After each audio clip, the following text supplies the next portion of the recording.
നിൽക്കുന്ന സമയത്ത് നീ ഫ്ലാറ്റിലുണ്ട്. അതിന് മുന്നേ നീ എവിടെയായിരുന്നു? നീ സ്വന്തം ഭർത്താവിനോട് അനുവാദം ചോദിക്കാതെ നീ കണ്ടെങ്ങനെ അഴിഞ്ഞാടാൻ ഇറങ്ങി വിടുമെന്നും ഞാൻ ചെയ്യില്ല. പക്ഷെ റിഫ മരിച്ച സമയത്തല്ലേ ആ സ്റ്റോറി ഇട്ടത്, അതുപോലെ തന്നെ ഇതും ചെയ്തിട്ടുള്ളൂ. ചെയ്യട്ട്, കുഴപ്പമില്ല. എന്നിട്ട് എന്റെ അടുത്ത് പറഞ്ഞ് ഞാൻ എന്റെ കൂടെ ആരുമില്ല, കുറെ നോണയൊക്കെ പറഞ്ഞിട്ട് സ്റ്റേഷനിലെ നോണയൊക്കെ പൊക്കി. എന്നിട്ട് നല്ല അടി കിട്ടി മാനുവിന്, പോലീസുകാരന്റെ മാറിയെന്ന് ഒന്നും കിട്ടിയപ്പോ എന്റെ അടുത്ത് പുറത്തേക്കാൻ പറഞ്ഞു. എന്നിട്ട് കൊടുത്ത് വടിയും കൊണ്ട് എന്തോ കൊടുത്ത് തലക്കിട്ടൊക്കെ കൊടുക്കണ്ടായി പോലീസുകാരന്മാര്. നോണ എന്നെ പറഞ്ഞുകൊടുക്കണ്ടായി കുറെ. എന്നിട്ട് അപ്പോൾ സഫ മെഹനാസിന്റെ ജീവിതത്തിൽ ഓരോ ദിവസങ്ങൾ കഴിയും തോറും യൂട്യൂബിൽ കൂടിയും ഇൻസ്റ്റഗ്രാമിൽ കൂടിയും എല്ലാം പുതിയ പുതിയ വിവരങ്ങളാണ് പുറത്തു വന്നുകൊണ്ടിരിക്കുന്നത്. ഇതിൽ ഏറ്റവും ലേറ്റസ്റ്റായി ഇപ്പോൾ പുറത്തു വന്ന വീഡിയോ എന്ന് പറയുന്നത് സഫ ഒളിച്ചോടുകയാണ് എന്ന് പറഞ്ഞുകൊണ്ടുള്ള CCTV ദൃശ്യങ്ങൾ ഇപ്പോൾ പുറത്തു വന്നിട്ടുണ്ട്. അത് ലല്ലുബിയുടെ കൂടെ തന്നെയാണ് എന്ന് ശരിവെക്കുന്ന രീതിയിലുള്ള ആ കാറിൻ്റെ പിക്ചറും അതുപോലെ തന്നെ സഫ കാറിലേക്ക് സാധനങ്ങൾ എടുത്തു വെച്ചുകൊണ്ട് കയറിപ്പോകുന്ന വീഡിയോ ആണ് ഇപ്പോൾ പുറത്തു വന്നിരിക്കുന്നത്. നമുക്ക് ഈ സൈഡിൽ വളരെ വ്യക്തമായിട്ട് ആ പിക്ചർ നമുക്ക് ആദ്യമായിട്ടൊന്ന് കാണാം. ആ വീഡിയോ നിങ്ങൾക്ക് ശ്രദ്ധിച്ച് നോക്കുകയാണെങ്കിൽ സഫ തന്നെയാണ് എന്ന് മനസ്സിലാക്കാൻ വേണ്ടി സാധിക്കും. പക്ഷേ അതിന് അവർ നൽകിയ മറുപടി എന്ന് പറയുന്നത് അവരെ പിക്ക് ചെയ്യാൻ വേണ്ടിയിട്ട് നമ്മുടെ ഫസ്മിയുടെ മുൻ ഹസ്ബൻഡായ ലല്ലൂബി ഇവിടെ വന്നിട്ട് പിക്ക് ചെയ്ത് കൊണ്ടുപോകുന്നതാണ് എന്ന രീതിയിൽ തന്നെയാണ് അവർ പറഞ്ഞു വെക്കുന്നത്. പക്ഷേ അവരുടെ കൂടെ ഞാൻ ഒളിച്ചോടിയതല്ല എന്നുകൂടി നമ്മുടെ സഫ പറയുന്നു. എന്നാൽ സഫക്കെതിരെ വളരെ രൂക്ഷമായ ഭാഷയിലുള്ള വിമർശനവുമായിട്ട് നമ്മുടെ മെഹനാസ് എന്നൊരു വീഡിയോയുമായിട്ട് പുറത്തുവിടുന്ന നമ്മൾ കണ്ടു. സ്വന്തം ഭർത്താവിൻ്റെ അനുവാദം കൂടാതെ നീ അഴിഞ്ഞാടാൻ പോയി എന്ന രീതിയിലൊക്കെ വളരെ രൂക്ഷമായ ഭാഷയിലാണ് മെഹനാസ് പ്രതികരിക്കുന്നത്. നമുക്ക് മെഹനാസിൻ്റെ പ്രതികരണം ഒന്ന് കാണാം. അതിനുശേഷം വളരെ ഞെട്ടിക്കുന്ന ഒരു വോയിസ്, റിഫയുടെ പോലെ തന്നെയുള്ള മരണം നിന്നെയും കാത്തിരിക്കുന്നു എന്ന രീതിയിൽ ഭീഷണിപ്പെടുത്തിയെന്ന് പറഞ്ഞുകൊണ്ട് സഫയും അതുപോലെ തന്നെ അവരുടെ ഒരു സുഹൃത്തായ ഇൻഫ്ലുവൻസർ കൂടിയായ ഷാലുവുമായിട്ട് സംസാരിക്കുന്ന ഒരു 14 മിനിറ്റ് നീണ്ടു നിൽക്കുന്ന ഒരു ഓഡിയോ ക്ലിപ്പ് കൂടി പുറത്ത് വിട്ടിട്ടുണ്ട്. നമുക്ക് അതുകൂടി കേൾക്കാം. ആദ്യമായിട്ട് നമുക്ക് മെഹനാസിന്റെ പ്രതികരണം നമുക്കൊന്ന് കാണാം.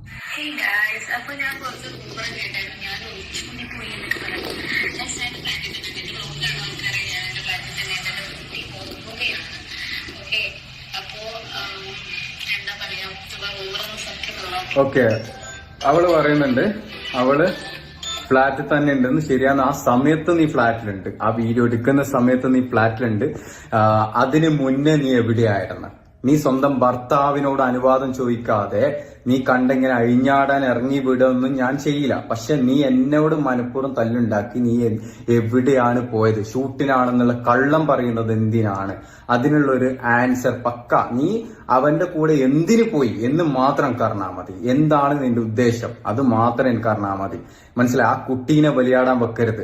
ആ കുട്ടീനെ വരെ ബാക്കിയുള്ള മൊത്തം ഞാൻ വലിയ വീഡിയോ ഇപ്പൊ കഴിഞ്ഞ പ്രാവശ്യം ഞാൻ പറഞ്ഞു യൂട്യൂബിൽ ഞാൻ പറയാന്നുള്ളത്. യൂട്യൂബിൽ പറയാന്ന് പറഞ്ഞതിന്റെ കാര്യം വലിയ ലെങ്ത്തുള്ള വീഡിയോ എപ്പോഴും ഞാൻ യൂട്യൂബിലേ ഇടാറുള്ളൂ. മനസ്സിലായി? നീ ഇങ്ങനെ ഈ സ്റ്റോറി ഇട്ടിട്ടും അല്ലെങ്കിൽ കുറച്ച് വീഡിയോ ഇട്ടിട്ട് കള്ളത്തരം പറഞ്ഞ് മറ്റുള്ളവരെ ബോധിപ്പിക്കാനാണ് നിനക്ക് വലുത് സോഷ്യൽ മീഡിയ ആയതുകൊണ്ട് മാത്രം. പക്ഷെ നീ അഴിഞ്ഞാടിയിട്ടില്ല എന്ന് നീ കള്ളം പറയാൻ നിൽക്കണ്ട. വളരെ രൂക്ഷമായ ഭാഷയിലാണ് മെഹനാസ് പ്രതികരിക്കുന്നത്.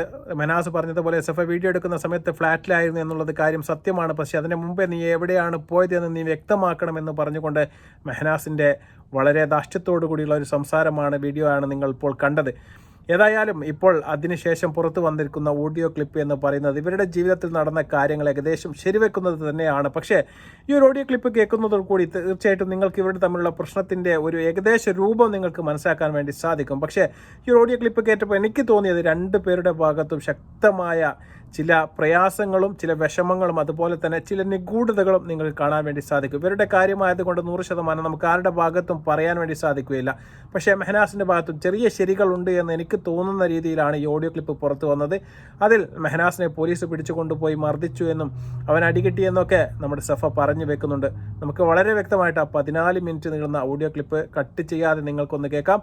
അതിനുശേഷം ഞാൻ വീഡിയോ അവസാനിപ്പിക്കും. തീർച്ചയായിട്ടും നിങ്ങളുടെ അഭിപ്രായ നിർദ്ദേശങ്ങൾ നിങ്ങളെ വിധി അറിയിക്കും. അതിനു മുന്നേ ചാനൽ സബ് ചെയ്യാതെയാണ് നിങ്ങൾ കാണുന്നതെങ്കിൽ ദയവായി സപ്പോർട്ട് ചെയ്യാനായി ചാനലൊന്ന് സബ്സ്ക്രൈബ് ചെയ്ത് ഒരു ലൈക്ക് ചെയ്ത് ഒരു ഹൈപ്പ് കൂടെ നൽകി കാണാൻ വേണ്ടി ശ്രമിക്കുക. നമുക്ക് പോവാം ഓഡിയോയിലേക്ക്.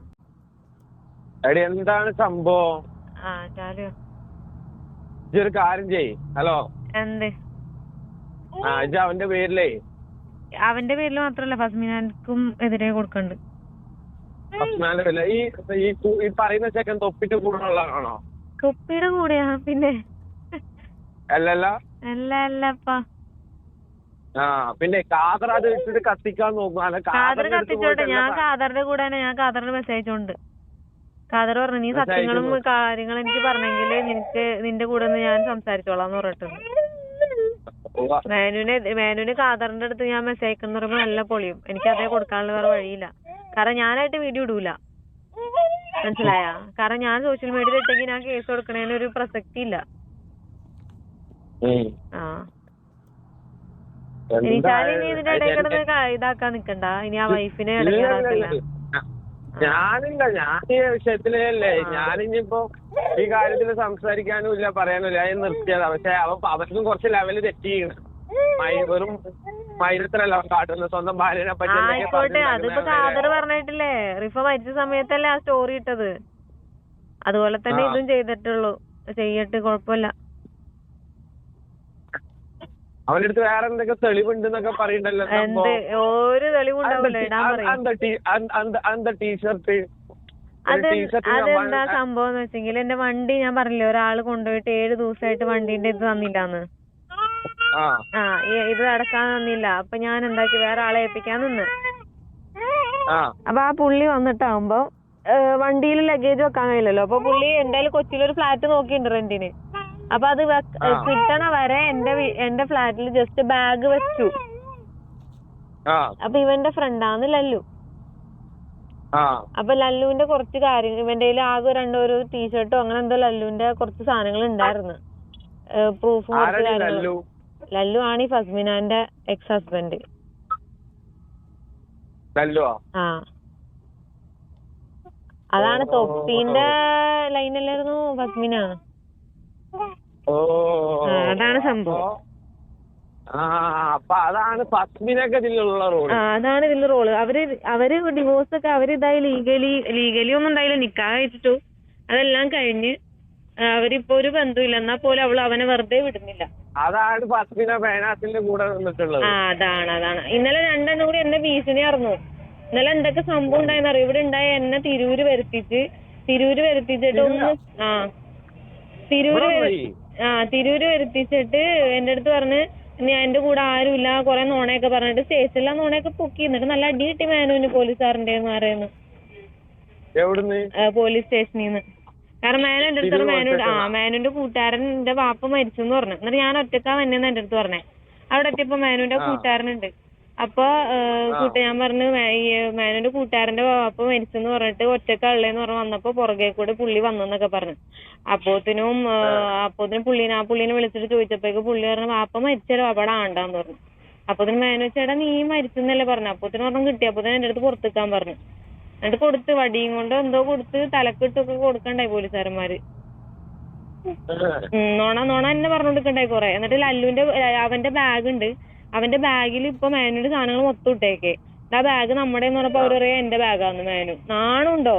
എന്നിട്ട് ലല്ലുവിന്റെ ഇതിലെ ATM കാർഡ് എന്തോ കാര്യങ്ങളൊക്കെ ഉണ്ടായത്. ATM കാർഡ് ഒരു സ്വൈപ്പ് ചെയ്ത് നോക്കി പൈസ എടുക്കാൻ.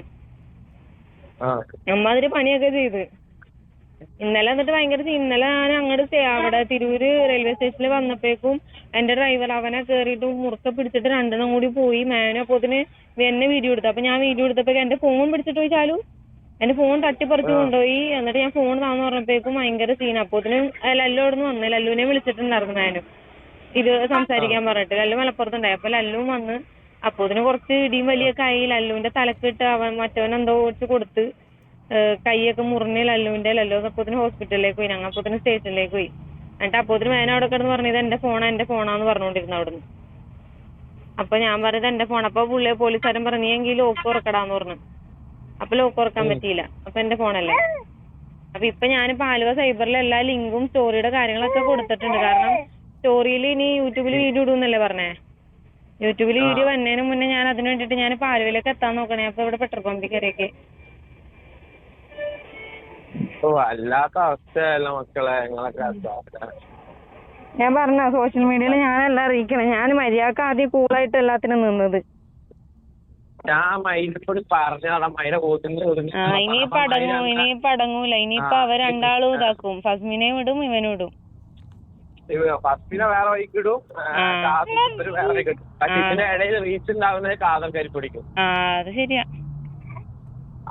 അവന്റെ ഒരു തെറ്റ് ശരി വെക്കുന്ന രീതിയിലുള്ള വർത്താനായോചൊക്കെ കാദർ എന്റെ അടുത്ത് സംസാരിച്ചിട്ട് പറഞ്ഞു, നിന്റെ അടുത്ത് ഞാൻ അന്നേ പറഞ്ഞതല്ലേ അവൻ ഡ്രഗ്സ് യൂസ് ചെയ്യാറുണ്ട്, അവൻ ചെയ്യണമെന്ന് മൊത്തം നോണേന്നൊക്കെ നീ പറഞ്ഞപ്പോ നീ എന്നെ കുറ്റക്കാരനാക്കില്ല എന്നൊക്കെ പറഞ്ഞ എന്റെ അടുത്ത് ഇതാക്കി. എന്നിട്ട് പറഞ്ഞ നീ എന്റെ അടുത്ത് എല്ലാ സത്യവും തുറന്നു പറഞ്ഞെങ്കിൽ ഞാൻ നിനക്ക് കൂടെ നിന്നോണ്ട് ഞാൻ നിനക്ക് വീഡിയോ ഇട്ടുതരാം, അങ്ങനെയൊക്കെ പറഞ്ഞ എന്റെ അടുത്ത് സംസാരിച്ചു. അപ്പൊ അങ്ങനെയുണ്ട്. അപ്പൊ അനിയത്തിമാര് പറഞ്ഞു നീ വേഗം കാദറോടെ കൂടിപ്പോന്ന് പറഞ്ഞു.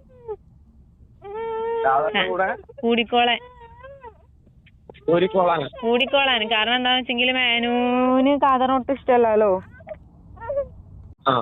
അതാണ്.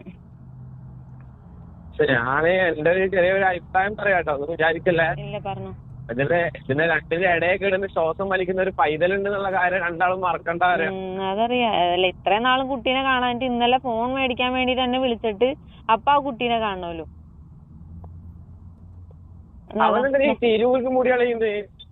ഞാൻ ഇന്നലെ എനിക്കൊരു ഷൂട്ട് ഉണ്ടായിരുന്നു തൃശ്ശൂരിന് ഞാൻ വന്നിട്ടാവുമ്പോ മേനു കാസർഗോഡ് പോണേ, അതിനിടക്ക് മേനു എന്നെ കാണണം. പക്ഷെ ഞാൻ കറക്റ്റ് ലൊക്കേഷൻ പറഞ്ഞു കൊടുത്തില്ല. ഞാൻ പറഞ്ഞു ഞാൻ തൃശ്ശൂരുള്ളത് അല്ല, ഞാൻ ശരിക്കും മലപ്പുറം ഉണ്ടായിരുന്നു, ഞാൻ തൃശ്ശൂരുണ്ടാന്ന് പറഞ്ഞ. എന്നിട്ട് അപ്പൊ എന്റെ അടുത്ത് പറഞ്ഞു ഞാൻ ഇവിടെ ഉണ്ട് ഒറ്റക്കാന്ന് മറ്റേന്ന് പറഞ്ഞു. ഭയങ്കര സെന്റിപ്പാ, അറിയാലോ.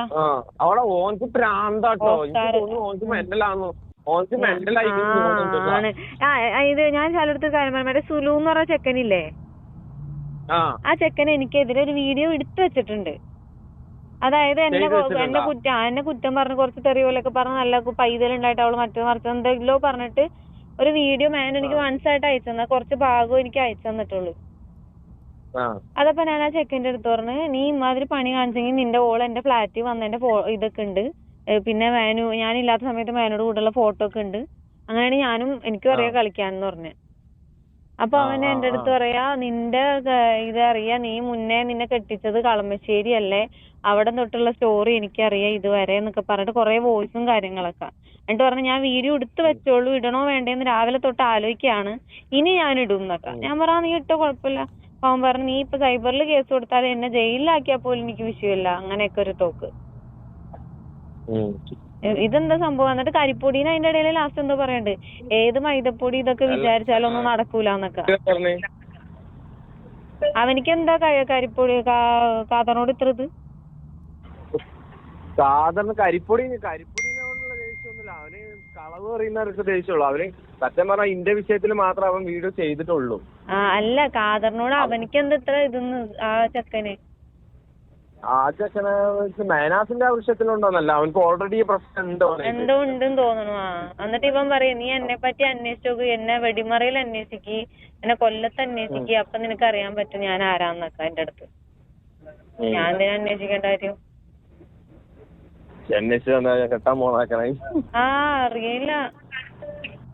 എന്നിട്ട് പറയാം ഞാനും എന്റെ ഓളെ പൊന്നുപോലെ. ഓ ഇതിന്റെ ഇടയിലേ എന്റെ മനസ്സിലായി എന്റെ പൊന്നു വിളിച്ചാലേ. അല്ല ഞാൻ ഒന്നുമില്ല, ഞാൻ നിങ്ങൾക്ക് നല്ലതേ ചെയ്യാൻ ആഗ്രഹിച്ചിട്ടുള്ളൂ. മനസ്സിലായി. ഞാൻ അന്ന് അയച്ചെന്ന ഫോട്ടോ വൺസായിട്ടാണോ അയച്ചെന്നേ? വൺസായിട്ട് അയച്ചെന്ന് കഴുത്തിന്റെ എന്റെ ഫോൺ മറ്റേതായില്ലേ വൺ സൈഡ് അയച്ചെന്ന്. അപ്പൊ എനിക്ക് പെർമനന്റ് ആയിട്ട് അയച്ചെന്ന അതിൽ എന്തായാലും കിടക്കും. പിന്നെ എന്റെ ശരീരത്തിന് ഭാഗമല്ല ചിലപ്പോ വൃത്തിയോട് തോന്നണ്ട, അല്ലെങ്കിൽ എന്റെ ഭാര്യക്ക് സംശയമല്ല, പേടിയാണോ? കാതർ ചെയ്യുന്ന അവസ്ഥ അറിയാം, എന്റെ അവസ്ഥ എനിക്കറിയാലോ. അപ്പൊ അതുകൊണ്ടാണ്. ആ ഫോട്ടോ ഉണ്ടായിരുന്നെങ്കിൽ നല്ലതായിരുന്നു. വേറെ കുറെ ഫോട്ടോസ് ഉണ്ട് മുന്നേ എടുത്തത്, പക്ഷെ ഈ ഒരു ഫോട്ടോ നല്ലൊരു കുറവുണ്ട്. അത് ഇന്നലെ എനിക്ക് അവിടുന്ന് കിട്ടിയപ്പോഴേ ഞാൻ ഓർത്തു 2 അടി കിട്ടിയാലും വിഷയമൊന്നുമില്ല. 2 അടിന്റെ കുറവുണ്ട്. അന്ന് ഞാൻ അവൻ എനിക്ക് അയച്ച മെസ്സേജിന്റെ കാര്യം കണ്ടപ്പോ തന്നെ ഞാൻ 2 അടിന്റെ കുറവുണ്ട് ഞാൻ പറഞ്ഞതാ. അന്ന് ഞാനോട് പറഞ്ഞു അവർക്ക് 2 അടിന്റെ കുറവുണ്ട്. അത് കൊടുക്കാൻ ആളില്ല. അവനിപ്പോഴും ബോധം വന്നിട്ടില്ല. അവനൊക്കെ വിചാരം സോഷ്യൽ മീഡിയ ആണ് ജീവിതം മൈൻഡാണ് അവനക്കൊക്കെ. ആ പൈതല് ഞാൻ അതിന്റെ ഉള്ളിൽ കിടന്ന് ശ്വാസം വലിക്കും. ഞാൻ അസാന്റെ അതേ അവസ്ഥയാണ് ആ പൈതലിനും വരാൻ പോകുന്നത്. പിന്നെ ഹലോ ആദ്യം എന്താ ചെയ്യേണ്ടതറിയാം? പരാതി കൊടുക്കുന്ന സമയത്തേ പരാതി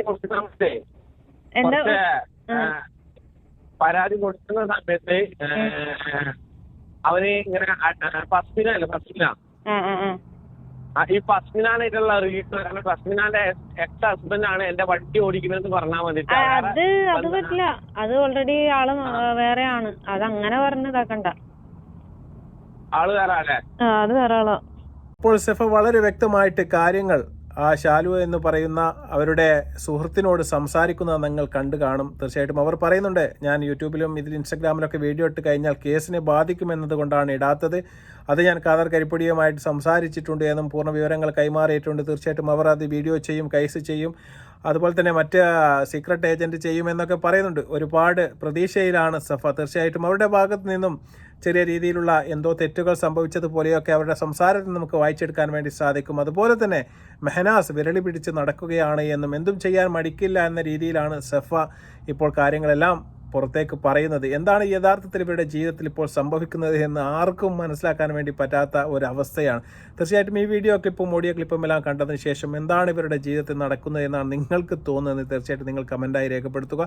ഇവരുടെ ഒരു കാര്യമായതുകൊണ്ട് തന്നെ നമുക്ക് തീർത്തൊരു കാര്യത്തിൽ നമുക്കൊരു അഭിപ്രായം പറയാൻ വേണ്ടി സാധിക്കുകയില്ല. അത്തരത്തിൽപ്പെട്ട ഇന്ന് പറയുന്ന കാര്യമല്ല ഇവർ നാളെ പറയുക. മെഹനാസിൻ്റെ കാര്യം ഇതിൻ്റെ മുന്നേ റിഫയുടെ കേസ് എടുത്ത് നോക്കിയാലും നിങ്ങൾക്ക് മനസ്സിലാക്കാൻ വേണ്ടി സാധിക്കും. മരണശേഷവും ആ സഹോദരിയെ വളരെ മോശമായ രീതിയിൽ അദ്ദേഹം ചിത്രീകരിക്കുന്നത് നമ്മൾ കണ്ടിട്ട് ഒരുപാട് വിഷമിച്ച ആൾക്കാരാണ് നമ്മൾ. ആ ഭാര്യയിലുണ്ടായ കുട്ടിയെപ്പോലും മെഹനാസ് ഇപ്പോൾ തിരിഞ്ഞു നോക്കുന്നില്ല എന്ന രീതിയിൽ തന്നെയാണ് ഖാദർ കരിപ്പടി അടുത്ത വീഡിയോ പങ്കുവെക്കുന്നത് നമ്മൾ കണ്ടിരുന്നു. അങ്ങോട്ട് അദ്ദേഹം പോകുന്നില്ല. ഇപ്പോൾ ഈ സഫയുടെ കേസിലായാലും അവർക്കൊരു ആൺകുഞ്ഞ് ഉണ്ട്. ആ കുട്ടിയുടെ ഒരു കാര്യം തന്നെയാണ്. അതിൽ തന്നെ ഈ ശാലു പറയുന്നുണ്ട്, ആ പൈതൽ അവസാനം കഷ്ടപ്പെട്ടു പോകും. തീർച്ചയായിട്ടും നിങ്ങൾ രണ്ടും തമ്മിലുള്ള പ്രശ്നത്തിൻ്റെ നടുവിൽ പെട്ടുപോകുന്നത് അവസാനമായിട്ട് ആ കുട്ടിയാണ്. തീർച്ചയായിട്ടും അത് തന്നെയാണ് നമുക്കും പറയാനുള്ളത്. നിങ്ങൾ തമ്മിലുള്ള പ്രശ്നങ്ങൾ വളരെ രമ്യമായ രീതിയിൽ നിങ്ങൾക്ക് പറഞ്ഞ് പരിഹരിക്കാൻ പറ്റുന്ന ഒരു കാര്യമാണ്.